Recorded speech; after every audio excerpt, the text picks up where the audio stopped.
आणि आणखीन एक महत्त्वाची बातमी आहे। धुळे जिल्ह्यातील होळ गावाजवळ भीषण अपघात झालाय। या अपघातात 4 जणांचा मृत्यू झालाय।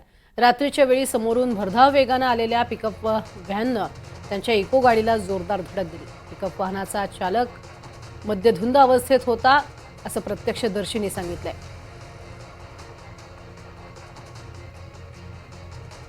पिकअप चालक मद्यधुंद अवस्थेत असल्यानं झालेला हा भीषण अपघात, ज्यात 4 जणांना आपला जीव गमवावा लागलाय। त्याचा आढावा घेतलाय आमचे प्रतिनिधी नागिंद मोरे यांनी। काल रात्रीच्या सुमारास शिंदखेडा तालुक्यातील होळ गावाजवळ एक भीषण अपघात झाला आहे आणि या अपघातामध्ये 4 जणांचा जागीच दुर्दैवी मृत्यू झाल्याची धक्कादायक घटना घडली आहे।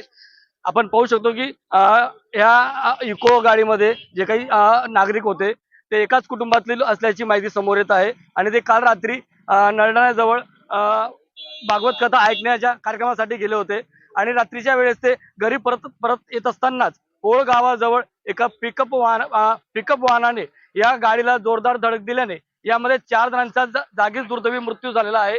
त्यामुळे आपण पाहू शकतो की या गाडीची अवस्था अत्यंत दुर्दशा, एकदम वाईट कंडिशन या ठिकाणी गाडीची आपल्याला बघायला मिळत आहे आणि सध्या आपल्यासोबत प्रत्यक्षदर्शी रात्री ज्यावेळेस त्यांनी मदत कार्य केलं ते आपल्यासोबत आहेत। आपण त्यांच्याकडनं जाणून घेऊया नेमकं काय घटना घडली।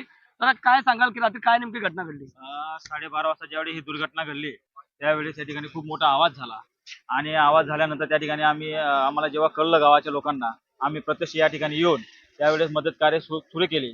पण मदत कार्य करण्यासाठी आम्ही या ठिकाणी फक्त 2 लोक होतो आणि त्या ठिकाणी मग आम्ही त्यांचा तपास केल्यानंतर की शिंदखेड्याची गाडी भाऊ असं सांगितलं झालं। मग प्रत्यक्ष तपास केल्यानंतर त्या ठिकाणी असं वाटलं की हे लोक त्या ठिकाणी भागवत कथासाठी ऐकण्यासाठी गेलेले होते। पण शिंदखेड्याहून येणारी जी पिकअप होती ती पिकअपचा जो ड्रायव्हर होता तो अत्यंत मंदधुंद अवस्थेमध्ये होता, पिलेला होता आणि त्या ठिकाणी त्यांनी जोराची धडक दिली आणि जोराच्या धडक दिल्यामुळे 4 लोक ज्यावेळेस मदत कार्य सुरू केलं त्यावेळेस 4 लोक मृत्यूदेव पडलेले होते। नक्कीच आपण पाहिलं की पिकअपचा ड्रायव्हर जो काय तो मद्यधुंद अवस्थेत होता असं प्रत्यक्षदर्शीने आपल्याला या ठिकाणी सांगितलं आहे।